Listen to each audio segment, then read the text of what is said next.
నాంపల్లి ఘటనలో మంటల్లో చిక్కుకున్న వారి ఆచూకీ అయితే లభ్యమైంది. ఇద్దరి డెడ్ బాడీని రెస్క్యూ టీం గుర్తించింది.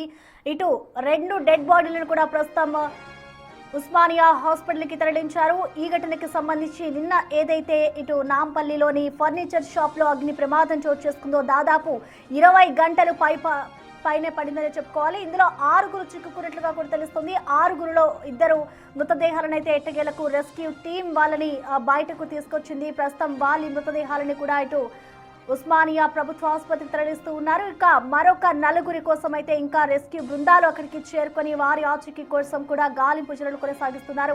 కుటుంబ సభ్యులంతా కూడా అక్కడికి చేరుకొని వాళ్ళు ఎక్కడ ఉన్నారు, లోపల ఏ విధంగా మంటల్లో చిక్కుకున్నారు అన్న ఆందోళనలు అయితే వాళ్ళు ఉన్నారని చెప్పుకోవాలి. మొత్తానికి రాత్రి జరిగిన ఈ ఘటనకు సంబంధించి ఇంకా అక్కడ రెస్క్యూ ఆపరేషన్ అయితే కొనసాగుతూనే ఉంది.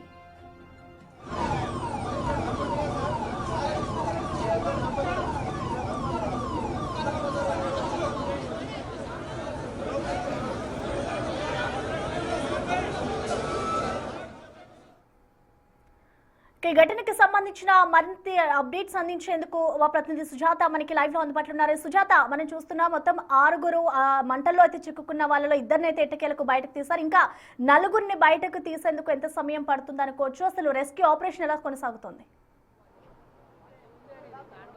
ప్రసన్న, నాంపల్లి ఫర్నిచర్ షాప్లో 5 మంటల్లో చిక్కుకుపోయారు. అందులో ఉన్నటువంటి 2 మృతదేహాలని వెలికి తీశారు. కొద్దిసేపటి క్రితమే ఉస్మానియా మార్చురీకి తరలించారు. మరో 3 కోసము రెస్క్యూ టీం ఆపరేషన్ కొనసాగుతూనే ఉంది. ప్రస్తుతం మనం విజువల్స్లో చూడొచ్చు. ఎందుకంటే దాదాపు 20 గంటలకి పైగానే లోపల ఉన్నటువంటి 5 కూడా సేఫ్గా బయటికి తీసుకురావడానికి అధికారులు తీవ్రంగా శ్రమించారు. కానీ మంటలను అయితే ప్రస్తుతానికి అదుపులోకి తీసుకురాగలిగారు. కానీ 20 గంటలకి పైగానే లోపల ఉన్నటువంటి పొగనంతా పీల్చి బిక్కుమంటూ వాళ్ళు ప్రాణాలను వదిలినటువంటి పరిస్థితి చోటు చేసుకుందనే చెప్పుకోవచ్చు. ఒక్కసారి లోపల చూస్తే పోలీసులు, అదేవిధంగా డిఆర్ఎఫ్ బృందము వీళ్ళంతా తీవ్రంగా శ్రమిస్తున్నారు. కానీ బయట బంధువులు మాత్రము కన్నీరు మున్నీరు అవుతున్నారు.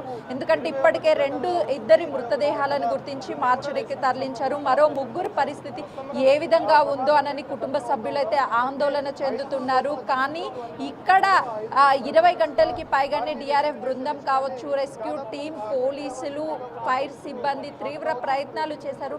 ప్రాణాలతో బయటికి తీసుకురావాలి అని చెప్పేసి లోపల ఉన్నటువంటి మంటల్ని అదుపు చేసేటువంటి టైంలో ఎక్కడ నుంచి అదుపు చేస్తున్నా ఒకవైపు సెల్లార్లోకి వెళ్ళాల్సినటువంటి యాక్సెస్ లేకపోవడానికే ఇంత టైం పట్టిందని అధికారులు చెప్తున్నారు. అంటే అగ్ని ప్రమాదాలు తరచూ ఎక్కడొకక్కడ జరుగుతున్నప్పటికీ బిల్డింగ్కి సంబంధించినటువంటి సెట్ బ్యాక్స్ లేకపోవడం, లేకపోతే ఎగ్జిట్ ఎమర్జెన్సీ మార్గాలు లేకపోవడం వల్లనే ఇలాంటి ప్రమాదాలు జరిగినప్పుడు జనాల ప్రాణాలు పోతున్నాయి అని చెప్పేసి అధికారులు పదే అవేర్నెస్ కల్పిస్తున్నప్పటికీ బిల్డింగ్ పర్మిషన్లు ఇచ్చేటువంటి టైంలో మాత్రము అధికారులు నిర్లక్ష్యం వహించడం వల్లనే ఇలాంటి ఎంతో మంది అమాయకపు ప్రాణాలు పోతున్నాయని కుటుంబ సభ్యులు ఆరోపిస్తున్నారు. ప్రస్తుతం మనం అక్కడ విజువల్స్లో అంబులెన్స్ చూడొచ్చు. లోపల ఉన్నటువంటి వాళ్ళ కండిషన్ ఎప్పుడు ఏ విధంగా ఉంటుందో అని ఒకవైపు టెన్షన్, ప్రతి క్షణం కూడా ఒక టెన్షన్ వాతావరణం అయితే ఇక్కడ నెలకొందనే చెప్పుకోవచ్చు. కుటుంబ సభ్యులు మాత్రం లోపల ఉన్నటువంటి వాళ్ళు ప్రాణాలతో బయటికి రావాలని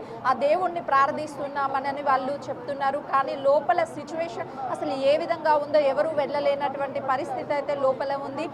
మొత్తానికి కొంతవరకు మంటల్ని అదుపు చేశారు. కానీ దట్టమైనటువంటి పొగ ఇంకా వస్తూ ఉంది. బయట ఉన్నటువంటి మనకే ఆ మంటల నుంచి వస్తున్నటువంటి ఆ దట్టమైన పొగని పీల్చాలంటే కష్టంగా ఉంది. కానీ లోపల ఉన్నటువంటి 3 పరిస్థితి ఇంకా ఏ విధంగా ఉంది అనేది అధికారులు చెప్తే కానీ బయటికి తెలియనటువంటి కండిషన్ ఉంది. కొద్దిసేపటి క్రితమే ఇటు ఫైర్ సిబ్బందికి సంబంధించినటువంటి అధికారులు కూడా ఇక్కడికి హైయర్ అధికారులు చేరుకున్నారు. ఇక్కడికి చేరుకొని మొత్తాన్ని బిల్డింగ్ కండిషన్తో పాటు ఎక్కడెక్కడ అసలుకి కండిషన్ ఏ విధంగా ఉంది, బిల్డింగ్ కండిషన్తో పాటు ఫైర్కి సంబంధించినటువంటి ఎగ్జిట్ మార్గాలు లేకపోవడమే దీనికి ప్రధానంగా ఈ ఇంత డ్యామేజ్ జరగడానికి, 2 ప్రాణాలు కోల్పోవడానికి ప్రధాన కారణం అని చెప్తున్నారు. ఒక విధంగా చెప్పాలి అంటే రీసెంట్గా జరిగినటువంటి అన్ని అగ్ని ప్రమాదాలు కూడా ఫైర్ సెక్యూరిటీ లేకపోవడమే అనేది ప్రధాన కారణంగా చెప్తున్నారు.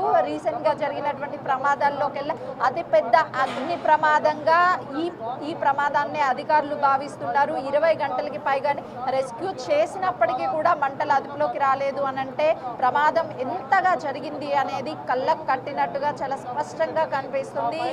నిన్నటి నుంచి 200 మందికి పైగానే శ్రమిస్తున్నారు కంటిన్యూగా. అయినప్పటికీ సెల్లార్లో వచ్చినటువంటి ఈ మంటల్ని అదుపు చేసినప్పటికీ ఇంకా అందులో ఉన్నటువంటి ఫర్నిచర్, ప్లేవుడ్ కావచ్చు, అదేవిధంగా సోఫాలు, ఫర్నిచర్ కి సంబంధించినటువంటి మెటీరియల్ అంతా కూడా ప్లాస్టిక్ ఇదంతా ఉండడమే దాని వల్లనే మంటలు అనేది అదుపులోకి రాలేదు అని చెప్తున్నారు. 4 ఫ్లోర్లో కూడా ఈ దట్టమైన పొగ వ్యాపించింది.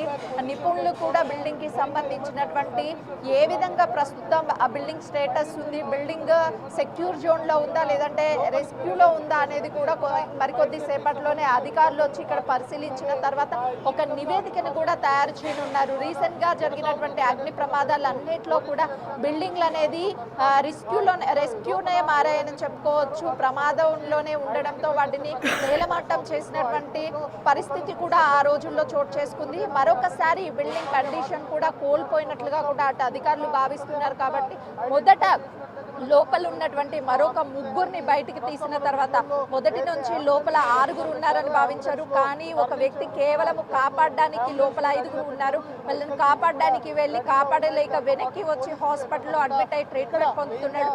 మరో 5 ఉంటే 5లో 2 కూడా చనిపోయినట్లు నిర్ధారించారు. ఆ మృతదేహాలని ఉస్మానియా హాస్పిటల్కి కూడా తరలించారు. కాబట్టి ప్రస్తుతానికి ఇక్కడ ఎలాంటి ఇబ్బందులు కలగకుండా ముందస్తుగానే భద్రతా ఏర్పాట్లు చేశారు. మరోవైపు నిన్న ఎప్పుడైతే సంఘటన జరిగిందో మంటలు కొద్దిగా వ్యాపిస్తూ ఉన్నాయో ఆ టైంలో కంట్రోల్లోకి వస్తాయని అధికారులు భావించారు. కానీ లోపల ఉన్నటువంటి మెటీరియల్ ఆధారంగా, ప్లాస్టిక్, ప్లేవుడ్ ఆధారంగా ఆ మంటలు అదుపులోకి రాకపోవడం వల్ల అధికారులు పూర్తి స్థాయిలో భద్రతా ఏర్పాట్లను కూడా పెంచారు. మరికొద్ది సేపట్లోనే ఆ 3 కండిషన్ ఏ విధంగా ఉంది, అక్కడ అధికారులు రెస్క్యూ టీం లోపలికి వెళ్లారు. ఆ 3ని కూడా బయటికి తీసుకొచ్చేందుకైతే తీవ్ర ప్రయత్నాలు చేస్తున్నారు. కుటుంబ సభ్యులు మాత్రం ఏమయ్యిందో అనని ప్రతి క్షణం కూడా టెన్షన్తో బిక్కు అంటూ బయట వెయిట్ చేస్తున్నటువంటి సిచ్యువేషన్ అయితే ఇక్కడ చోటు చేసుకుంది. ప్రసన్న.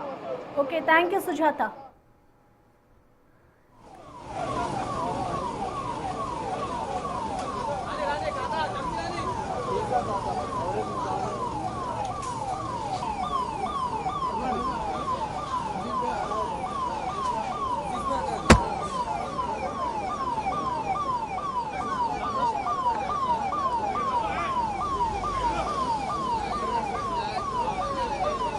साइड